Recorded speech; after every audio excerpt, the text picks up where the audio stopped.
On this episode of Black in the Stacks, I chat with author Khadijah VanBrakle about her interests, her views on why it's important that children and teens who are both Black American and Muslim see themselves on the printed page, and how Gilmore Girls inspired her latest novel, My Perfect Family. The novel follows 16-year-old Leena, who has always wanted a big family, as she discovers she has a Muslim grandfather and aunt she never knew about, and also learns that family comes with tangled histories she may not be able to heal. Khadijah VanBrakle is a mother of five, holds a bachelor's degree in accounting and a half-finished MBA, and was a recipient of the Highlights Foundation's Muslim Storytellers Fellowship in 2021. Well, thank you for joining us today. I hope that you are doing well. I'm excited to talk to you today about your latest novel, My Perfect Family. But let's just get right to it. Tell us your author story. Who is Khadijah VanBrakle? Where are you from? Your background? All that good stuff. Okay, so my name's Khadijah VanBrakle.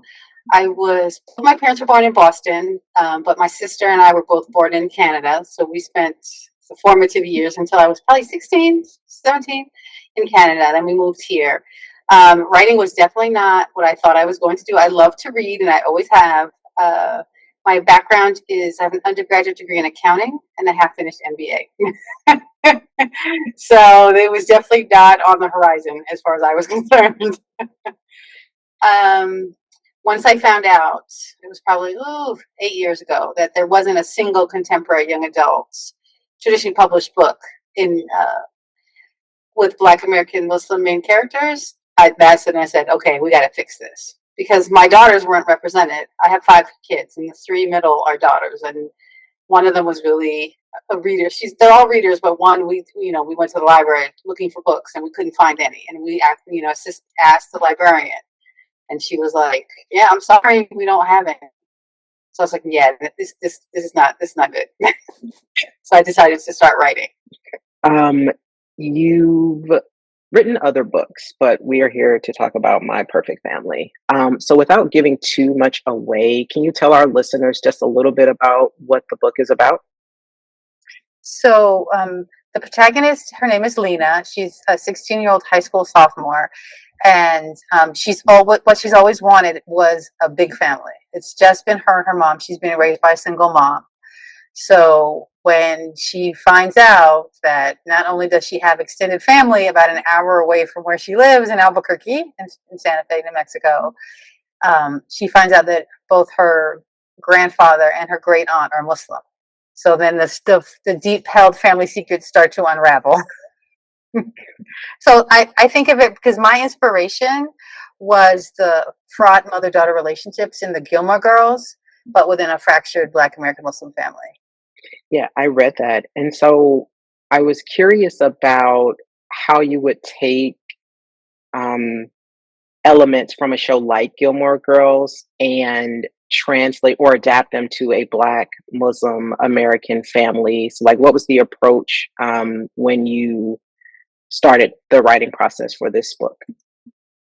So I think I always start with character. So I had to write pages and pages of who Leena was and what her misbelief was.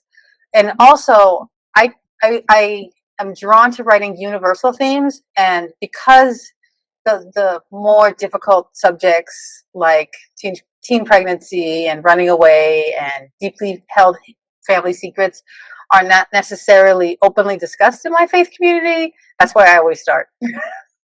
Yeah, and I think that to me was the interesting part of reading it because there are so many nuanced characters or nuanced, I guess, traits and characteristics in what I would consider this book to be a coming of age novel. Um, and so it's interesting to see like the key differences because I've read a bunch of young adult Black female American novels that didn't really delve into beliefs or religion or spirituality. And so to kind of see that dynamic on paper was, to me, very refreshing. Um, So you mentioned a little bit about Lena finding family. So her grandfather, um, how do I say this, offers or presents some financial generosities, I can say. Um, but it comes with strings, right? So, Exactly. uh, yeah. So how did you craft the grandfather to be, in my opinion, number one, complicated, right? A very complicated character, but also sympathetic. And I guess what was the challenging part about bringing Tariq to life? I so I think I like to I try as much as possible to craft characters that are very realistic since I write realistic fiction. So I think that most people are not just one dimensional. So I wanted to make sure that as much as he wants to get to know his granddaughter, he's still affected by not having a relationship with his own daughter, which is Lena's mother, for almost 20 years. So I didn't want him to let those feelings and that hurt go. I just wanted him to say, okay, well, I'm going to have to think about if I focus too much on how I was hurt, then how is that going to affect the relationship that I want with my grandchild? And especially because she's the only grandchild. Right, right, exactly, exactly. Um, so I know earlier you mentioned that you were born and raised in Canada to American parents. Um, did that? I mean, I'm sure it did, but are there any specific elements of your youth that you um, put into Lena, basically just kind of discovering her own identity and then being kind of caught between, as you mentioned, her mother's past with her grandfather and her new family's present? Let's think about that. That's a really good question. I haven't thought of. Nobody's asked me that before. So I think she's like, yay! You got a gold star. So I guess for me is I did not grow up with a lot of black influence. Like I've never been to our family has never had um like a family reunion. So I think like I feel free to like I don't write stereotypes. So I because I refuse. So I feel like it's frees me to like I want my stories to be universal, but I want always to feature what I know, and that and I'm a black woman, and I have black daughters, and I was a black daughter, so I really want. So I'm free. I feel like because I grew up somewhere else, and learned later in life about like say for example Black history. I mean, I took a class in college, and my eyes were open. I did not grow up with that, but it wasn't a big deal because I didn't learn American history either. So I so, so I definitely feel free, but of course, my important thing for me is voice. So I want to make sure that all my characters, the teens, sound like teenagers and think like teenagers. Um, and it definitely helps that I have three daughters, especially the youngest one, who will say, "No, no, no, we don't." I mean, I will definitely ask her vernacular. I will ask her all the things, and she's like, "Yeah, we Mhm. don't talk like that." Like, what are you doing? Change that. Yeah, I bet. I mean, yeah, they're just kind of like your built-in focus group, I guess. You can go to each of them and get um, three different, answers and kind of meld them all together to see what fits. So I, I think every writer would pay to just kind of have, their target audience sort of right next door or anything like that, or even just downstairs eating all the snacks or something. Exactly. So the book overall, or one of the overarching themes was definitely secrets and miscommunication. Or at least I found there to be, a bit of miscommunication. So when you're writing, like about a family's sort of emotional accounts or events that have happened, um, how is it the same as like everything else, just trying to keep it as realistic as possible when you're um, formulating the words on paper to bring um, those issues to a head after so many years? Um, so of course it's realistic as possible, but I have to also take into consideration who the characters are that I've written, and how they would deal with the situation that I put them in. So I definitely, and that is where I think secondary eyes help me to make sure that reactions and, are they, is it too much, is it too little, is, or like is something, like for me, because of my background in accounting, like a plot hole kills me. Like if a reader says, well, how come you just didn't solve, like walk from point A to point B, I was like, yeah, no, I need potholes, I need, stop signs, I need everything to stop my character just from being able to solve the problem easily. So I definitely, that's where my agent and my editor are like, they'll ask me certain questions to make sure that I'm getting the feelings correctly. I also, one of my best friends has a master's degree in psychology. So sometimes I'll send her snippets, and she'll be like, girl, what is this? She'll be like, no, no, no, no, no, no, no. We're not doing that. Because she's like, that makes no sense. Change it. I was like, okay, thank you.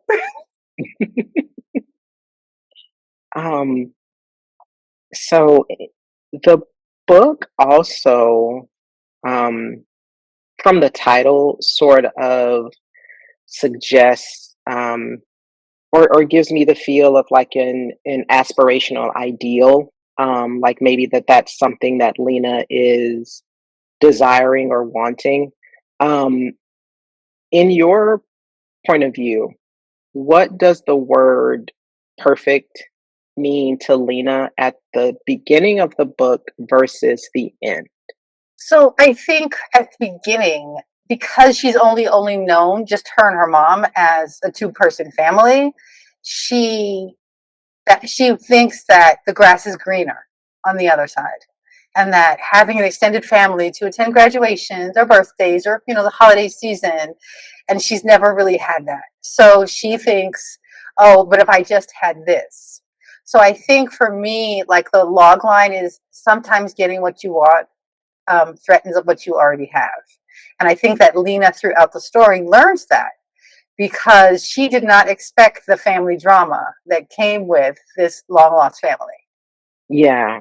Um, the drama is it's a succinct word to summarize it because it was, please, people listening, please go and get this book. It's, my goodness.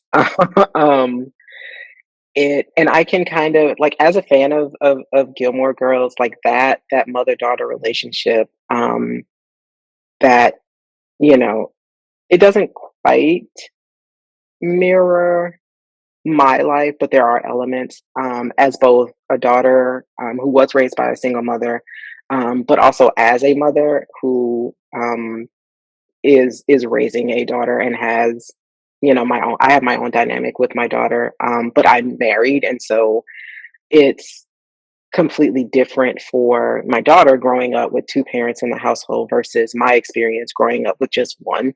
And my daughter is an only child; she has no siblings, so it's completely different from me. I have siblings. um, so I think the writing does a very good job of highlighting that tumultuous relationship, between Lena and her mom, um, and it makes for a very, um, I don't want to say roller coaster ride. That's not what those are. I mean, that's the word that's coming, but it makes for a very captivating read, in my opinion. And I've read quite a bit, books that are, again, not this specific focus, but coming of age, that sometimes falls flat. And so it's refreshing that not only is it a new take, but the writing also supports that new take and lends itself to the narrative in that. Um, does I read online that you've, mentioned that, Lisa Cron's story Genius is your writing process is heavily influenced by that. Um, are there any specific methods like the scene card or any of those things that you've used, um, that helped you kind of get into a more pivotal moment, either from trying to elicit an emotion of truth from Leena or another character that's in the book? So thank you for the word captivating. I love that. Um, I think for me, so what I do, because I need a method to my madness, because I hate to draft. I mean, it's with a passion. I hate it, but I have to tell the story, so I have to do it because I love to revise. Like I would revise all day. Somebody's gonna have to like yank my laptop or the papers out of my hands to say stop revising, or it's good, it's fine, it's the best. Yes, yes, you're done. So I think for me, one of the best things that is in the Lisa own method, and I'm thinking it's there, is the reverse outline. So I write the whole Yeah. entire first, and then maybe I'll do a little tweaking as a second draft, but I write a reverse outline. So I write the story first, and then and then sometimes you feel a little overwhelmed because you're like, oh my God, I have to outline this whole entire thing. But it's so much easier when you have the words on the page. So you just write down what happens in the chapter. So, for example, if you are going according to your revision notes, your agents, your editors, your beta readers, whoever revision notes, you can say, because when sometimes when you make one change, it affects things down the line. But then it's easier to find where those things are when you have detailed outline. So you have to go make those changes. Right. So it sounds like a more constructive version of um, the writing term pantser, which is someone's writing by the seat of their pants, but you actually go back and sort of do the outline um, to follow up with that. So that's an interesting take. Yeah, I've talked to a lot of people who are either pantsers or strictly outliners, but it sounds like you're kind of a combination of the two.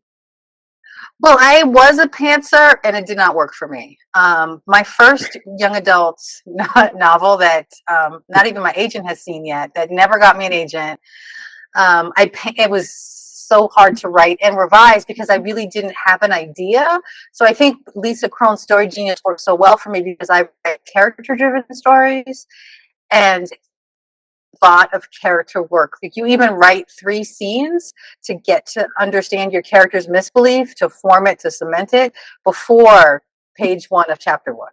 For me, the scene cards are really beneficial because I'm no longer a pantser, but I don't necessarily outline either. So I really believe in the method. It just works for me. I mean, everybody, whatever works for you is what's best.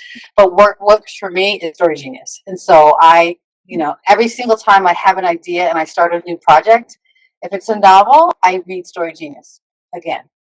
Are there any additional, or are there any YA authors that you read either in the past or currently reading that influence how you approach writing your stories?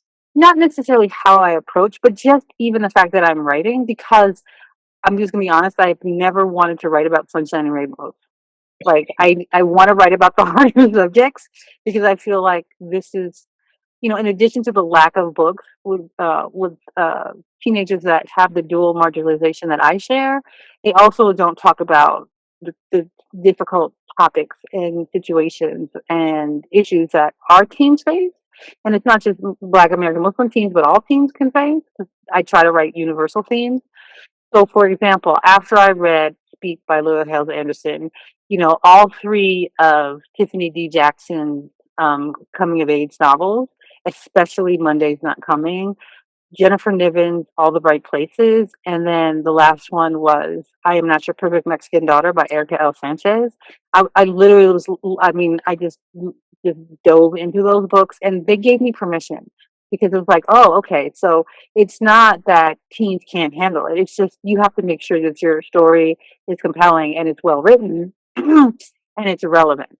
So I just read those books and I was like, I'm off to the races now. And now I have permission. I've given myself permission to write the stories that I want to write. So in my research, I came across either an article. Well, I came across an article That mentions that your or at least a first draft of a manuscript you were working on was a middle grade fantasy. Is that accurate? Yes.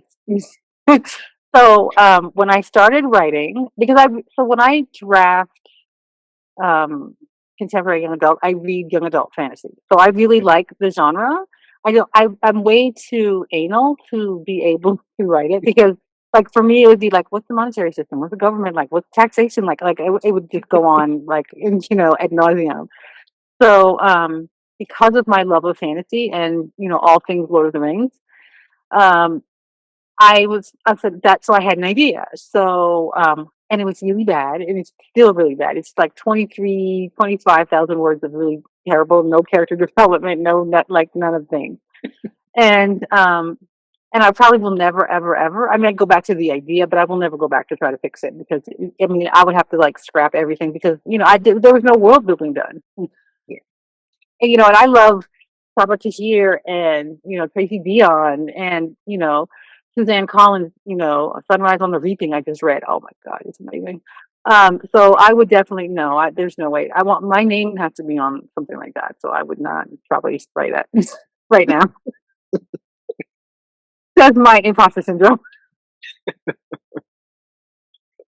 Um, if you could give Lena one piece of advice, um, at the start of her journey, what would it be? And then if you could give her mother a completely different piece of advice, what would that be? Ooh, this you have a good question. Woo.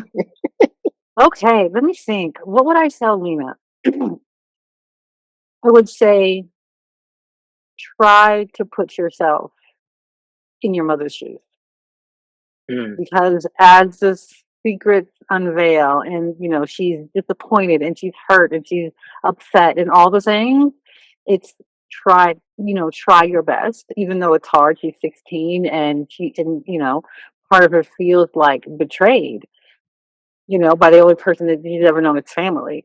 So I would say try, and of course this is after she finds out.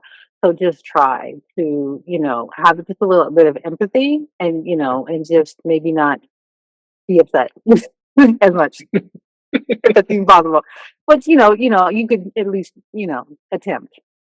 yeah. Oh, and advice for Asia, which is Lena's mom, Mm, would be to put yourself in your daughter's shoes because you never expected and she never expected for the family secrets to come out the way that they did.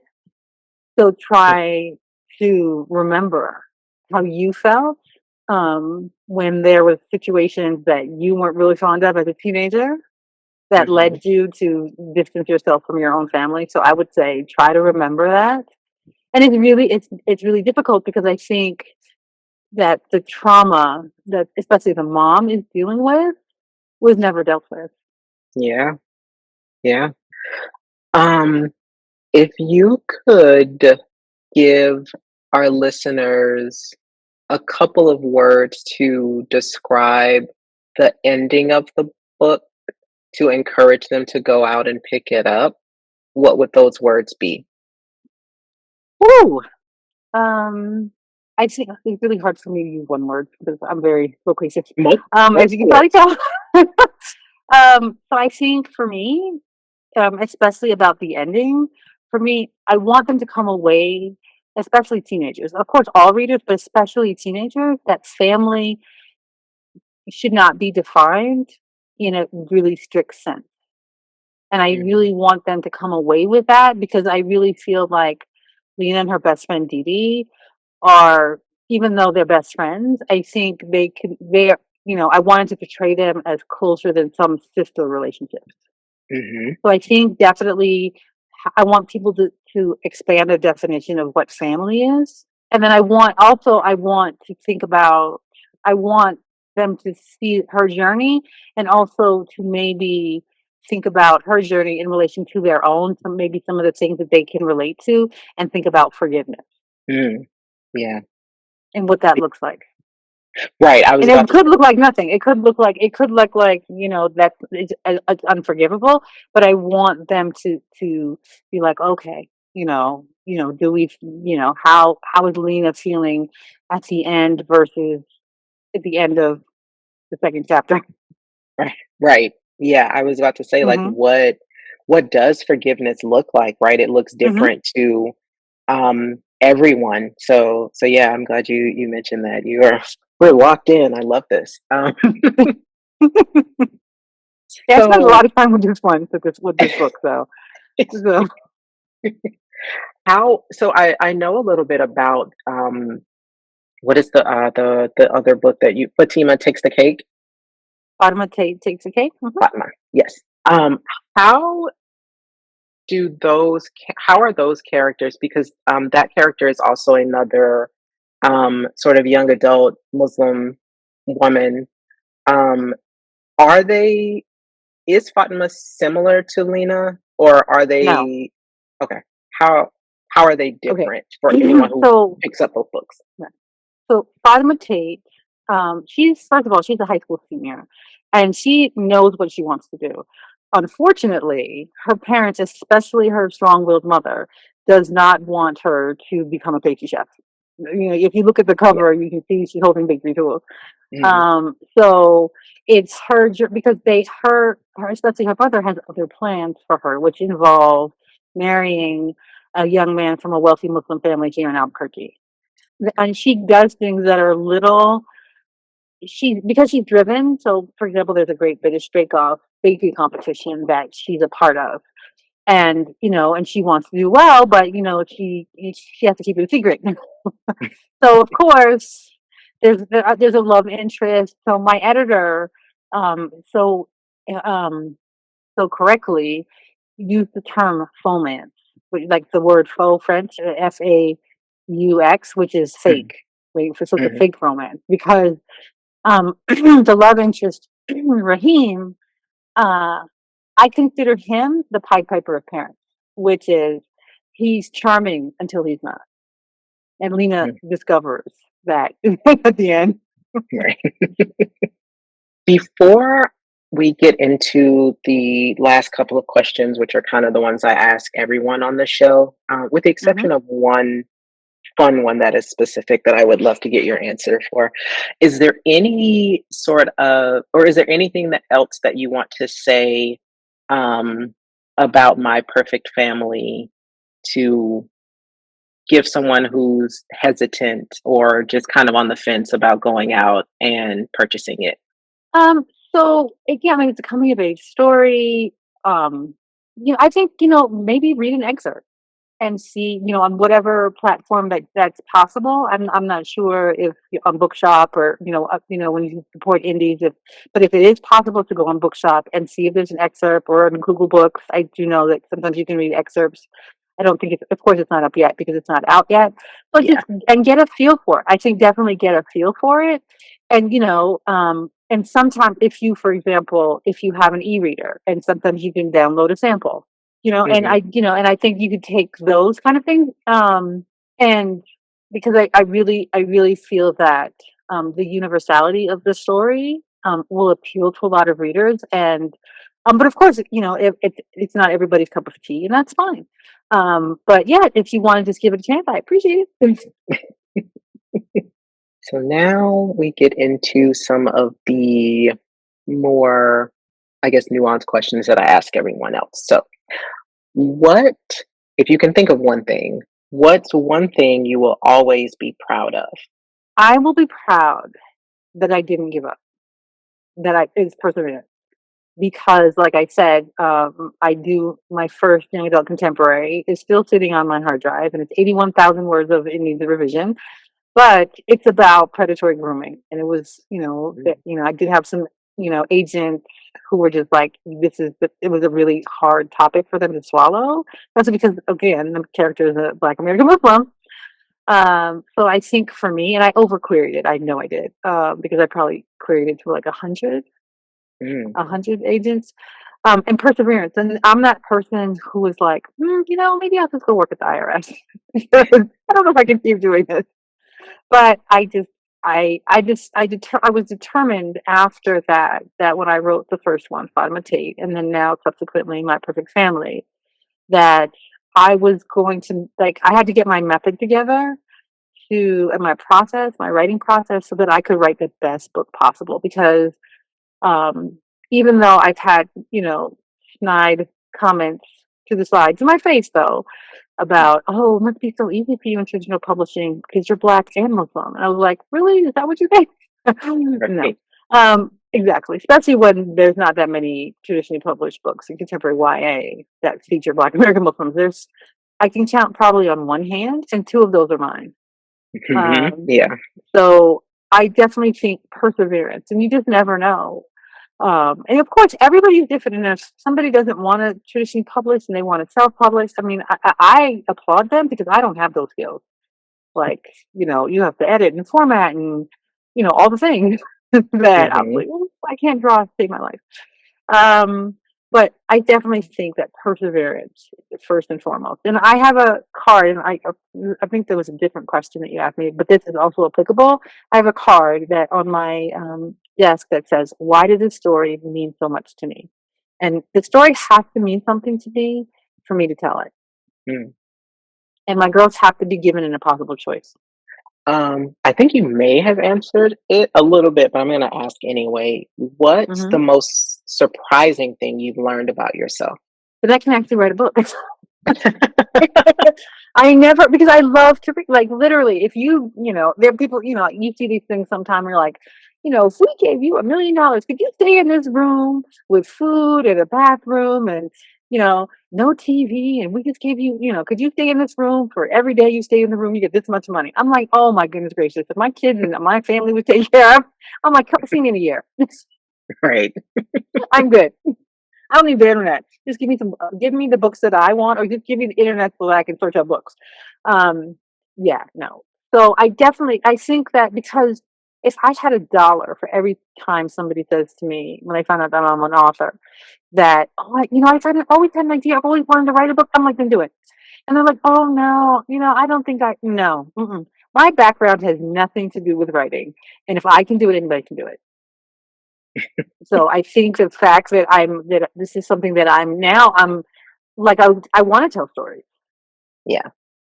And of course you have to also remember that there's the business side of the writing, especially with traditional publishing, and all with self-publishing as well, because you're the one who gets the word out there about your books. But I'm definitely proud of the fact that, because also it's not an easy thing to share your work, because this is like another child to you.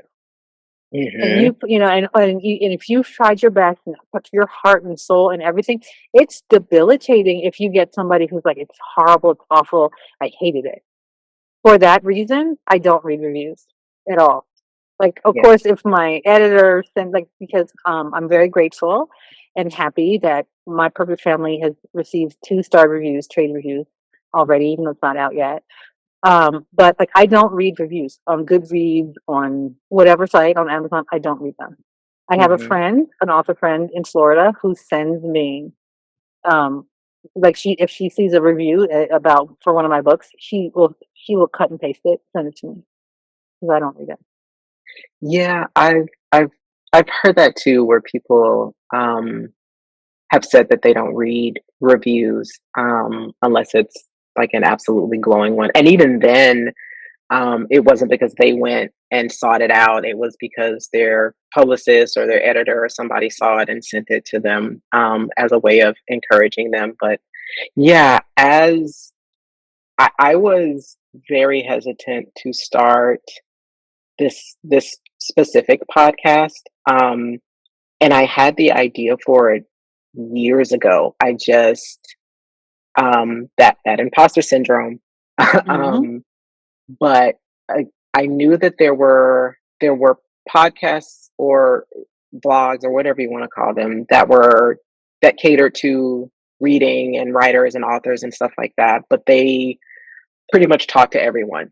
And I really wanted to specifically highlight people from the African American and African diaspora, as it Hmm. related to libraries and literary works, advocates, authors, poets, publishers, even like just it runs the gamut, but specifically for people who look like me, and have likely shared some of the same experiences like me.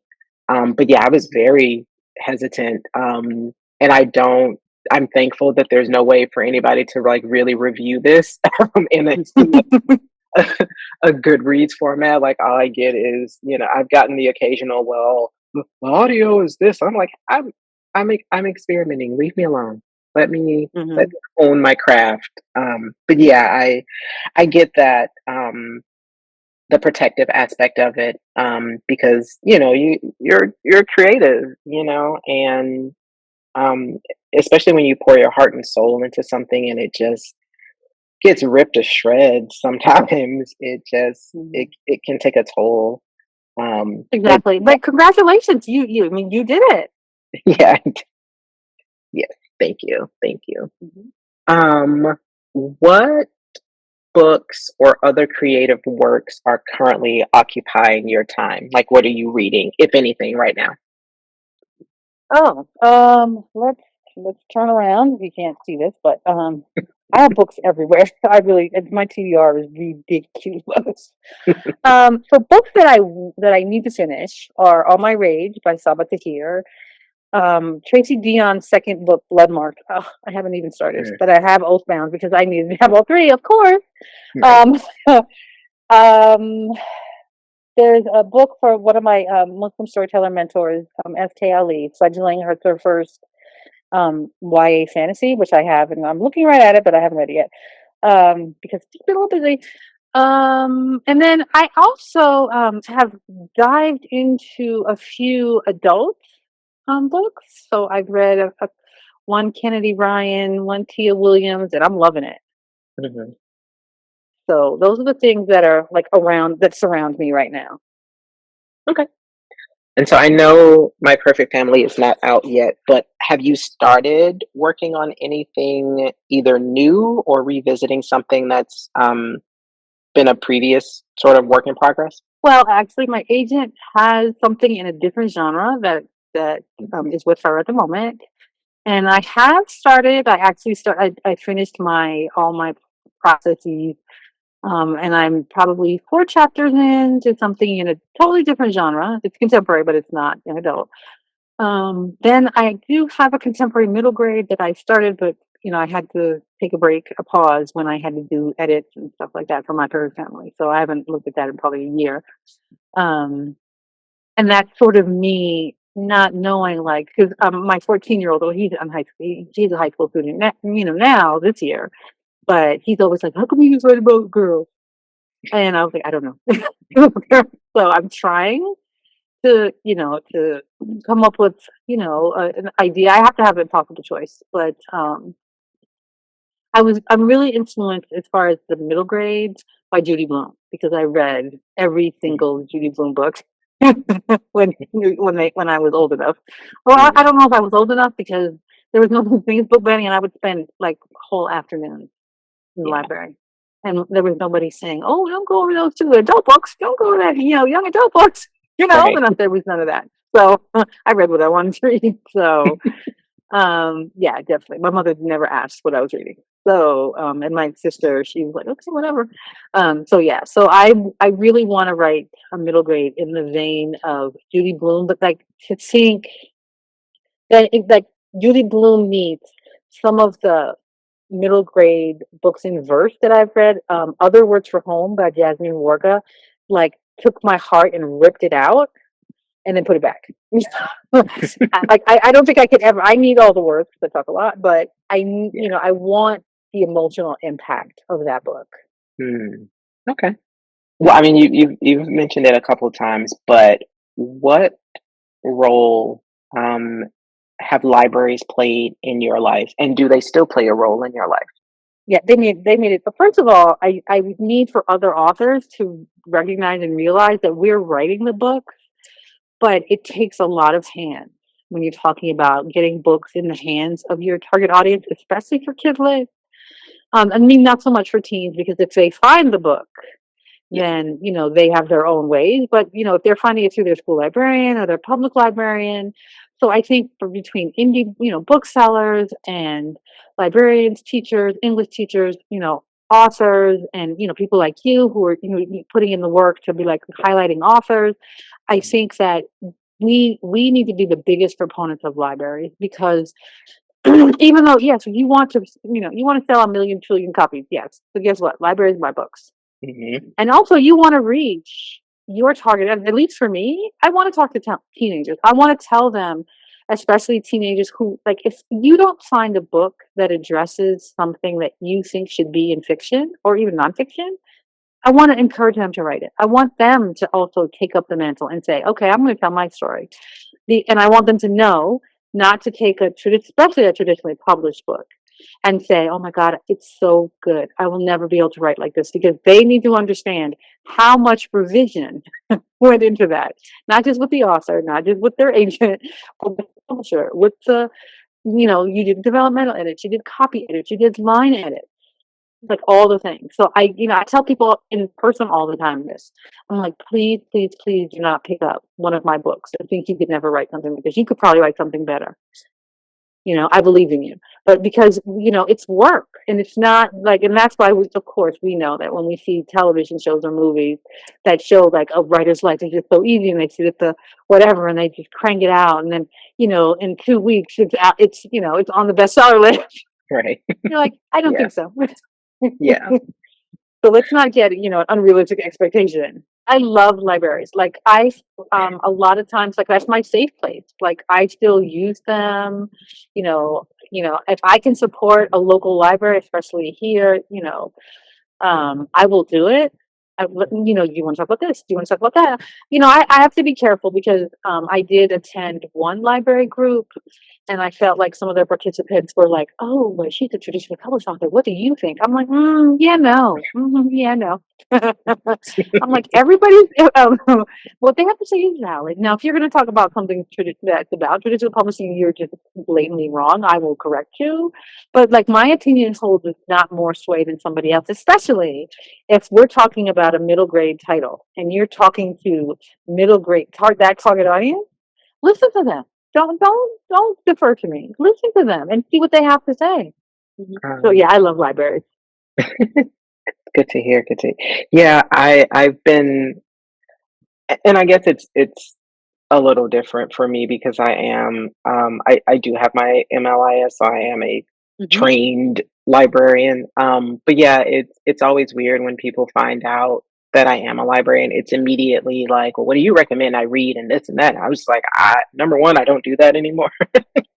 I can, but I don't do that anymore. And I was like, honestly, as long as you're reading and it makes you happy and you're interested in it, it doesn't matter. It as long as you're reading and it brings you joy, Hmm. um, it doesn't matter. It could be a magazine, it could be a graphic novel, which and graphic novels are real reading. I will die on that hill. Well, I'll be right there Audiobooks. beside you, sister. Right there. I'll be right there. Because Yeah. I have a 14-year-old who loves a young man who loves to read, and of course, did he do Captain Underpants and Yep. Dog and Cat or something that his sisters were like, I don't know. No, he before he would sit and read a whole entire. Jason Reynolds is his favorite. Mhm. Author. He was reading. He was looking at graphic novels, and his books. The amount of books that he has in his room is almost as rival to mine. I have to say. Yeah.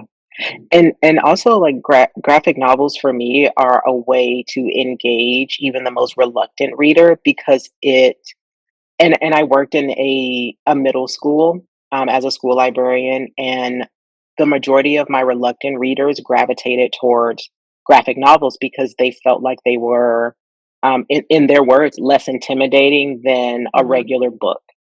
And so I played into that. The stuff that I ordered was, I beefed up my graphic novel section because I wanted to encourage them um, to read, and it didn't matter to me that it was a graphic novel. At one point, I was even looking at audiobooks for some kids who couldn't didn't have the attention span to kind of sit and focus and read the words. And that's something that I talked about with another author as well about, how there's a study where, youth, the attention span is so short now that the reading levels are just plummeting. And as a parent, I am in a little bit of that as well. And it's kind of an ego hurt to or a ding to my ego because it's like, I'm a librarian, an award-winning librarian, and it's just like, yeah, your kid doesn't read, and I'm like, she reads. It just, she's 8, so um, I have to figure out her interests and then find materials that are, revolving around her interests, and in some cases, they just don't exist, and so, Mhm. as you mentioned, if we don't see ourselves somewhere, we should put ourselves there. Exactly. And just think how fortunate she is that she has you and who can help her, Yeah. and lock into those things that she really likes. And and the love of reading, hopefully if she keeps it. And, Mhm. of course, there's times in school where you don't have time to, time to read. You're tired because you have so much required reading. But, Mhm. sometimes you can fall and just lose yourself in a book, and that you don't need TV, you don't need your phone. You could just be like, okay, I'm in this world and I'm there, and I'm loving it. Like I can remember Sabbath to Hears Ever in the Ashes Quartet. Like after I read book 3, it was a year to book 4. I almost died. I've never met her, but I wish I could because I would tell her exactly that. But she's so real on social media. But I mean, that love of reading started young for me, and I'm so glad. And this is why we have to remember as adults that, look at these barriers to reading. Like people are going to critique what you're reading, and if people want to ban the books that you have access to, like where do you think that love of reading is going to come from if you're trying to put all these roadblocks for kids today? Yeah. We Yeah. have, of course, I didn't allow my son to read one of Jason Reynolds' books until um, now because he's 14. And I'm like, okay, but guess what? When he came home last year at the first day of 8th grade, he was like, Mommy, guess what? I'm like, what? He held up a copy of The Hate You Give. And he's like, look what our first book is. And he was ecstatic. He's like, I get to read it now. And I was like, okay. And, he would do, and he was like, okay, he would read ahead.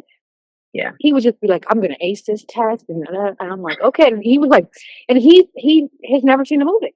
And I think at the Mm. end he saw the movie, and he was like, he didn't even know there was a movie. He probably was trying to find it on the internet, but he was so excited. Why don't you want that for your children? Yeah. I just never, that just escapes me. Same. Same. Well, it may be a little bit too early, but are there any like book signings or meet and greets scheduled? You mean locally?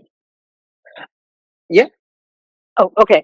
So, actually, on September 6th here in Albuquerque, the launch event is at Page One Books. It's a free event, but they are asking people to RSVP. So if you go to Page One Books, their website, Mhm. then you can RSVP. Also, the next day, which is Grandparents' Day, I'll be on a panel here in Albuquerque again at Bookworks. And because September 7th is Grandparents' Day, so we'll be talking about stories that have multi-generational themes. And in October, I will be at one of the Albuquerque libraries. They have a teen book club, so it's called Read Between the Spines at the International District Library here in Albuquerque, and I will be there talking about My Perfect That's such a cute Family. name. I love that name. Oh, thank you. And yeah, there's a couple other things coming out that I haven't posted about yet, like Okay. so a couple other events and that kind of stuff. Okay. I have two more questions. So, Okay. where the second to last one is, where can people find you either on social media or just online? Okay, so my website is just my name. It's khadijahvanbrakle.com. And same thing for Instagram and Instagram, and it just feeds most of the time into my threads. It's just my name at Khadijah VanBrakle. I do have a Facebook, because my mother, that's the only social media she has, so you can find me there. Yeah, my website and Instagram. I do have a Blue Sky, which I never check. Um, and like never. And I'll still post things on there either. I have a LinkedIn, which is just my name is again, so that's just easier. My Twitter is just for updates because I turned off the notification. So I'm sorry, on X. No, it's Twitter. It will always be Twitter. I don't care. Exactly. Yes. So that's where you can find me. All Um, positivity is welcome. I don't. yes, I will use the block button for negativity. heard, heard. Um, so my last question, and it harkens a little bit back to our earlier discussion of Gilmore Girls. So if you could have a Luke's Diner in your life, a place where you could write, get coffee, snacks, and have absolutely no one bother you, what would it look like? And if you could pick someone from the Gilmore Girls universe to write a spin-off story about, who would it be? Oh, you get an A+ today for your question. Oh my! I'm so glad you didn't ask me which team I am. Like team Dean, team Jess, or team Logan, because I'm Right. not going to tell you because then the people are stop. They're not going to read my book. But they know. Um, woo, okay. I would jump at that chance. Okay, so it would not look like a diner. I need like a library vibe with dark wood. I need a comfy chaise lounge or a huge oversized chair. I don't drink coffee, but I drink gallons of tea, like herbal teas, right? I'd Mhm, have to have some popcorn, some green grapes. Think popcorn, think Olivia Pope from Scandal. I don't mhm, drink wine though, but I do eat a lot of popcorn. Who could I write a story about? mhm, Wow. So I can tell you because I was inspired by the Gilmore Girls. I have actually um, done the plot point if I were to write the story that brought us to my perfect family. So I would write Lorelai's story, and in my case, it's Asia. So I would mhm, definitely want to write her. I would definitely want it like that's a given for me. Um, I think, but I really have a strong urge to write a character like Lane mm, because of her situation, because of with yes. her unreasonable mom. Only like I think I've seen because I own all 7 seasons on DVD. I think Mhm, we saw like her father once or twice, but there wasn't a lot of focus on him. But like because of her relationship with her mom and her mhm, like secret life and the life under the floorboards type of thing, mhm. um, I would I would definitely gravitate towards writing Lane's story. Like I would love to write a story about Lane, like if she actually ended up at the certain college that her mother wanted her to go to. Like Right. I could Yeah. totally see that. Yeah. Of course, I would have to change Lane. She'd have to be black. So I'd write, But I think, like for me, like I really want to write an identity-based story. Like I want my main character to come across. If I want to write, since I don't write stereotypes, I want to write a story where you have a black character who is identity is kind of questionable because of her life situation, and then I want another black person to question, like her to like bring up these questions for her. Yeah. Like I want, I'm just like really just thinking right now. But yeah, I totally Lane. Just give me Lane. Yeah. I would read that 100%. 100% would read that. Yeah, Yes. yeah, because she was. I think whoever wrote and came up with her was brilliant.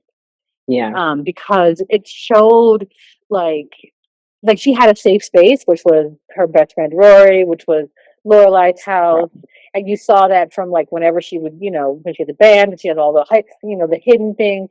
You Mhm, totally like I think that that personifies so much because her parent was in Lane's view, of course, unreasonable. And of course, I hope that the mom, was written out of love, that she was doing it out of love, and I would hope that'd be the case. But it was so well constructed that, yeah, and this is why she was doing it. Well, those are my questions. This has been so much fun.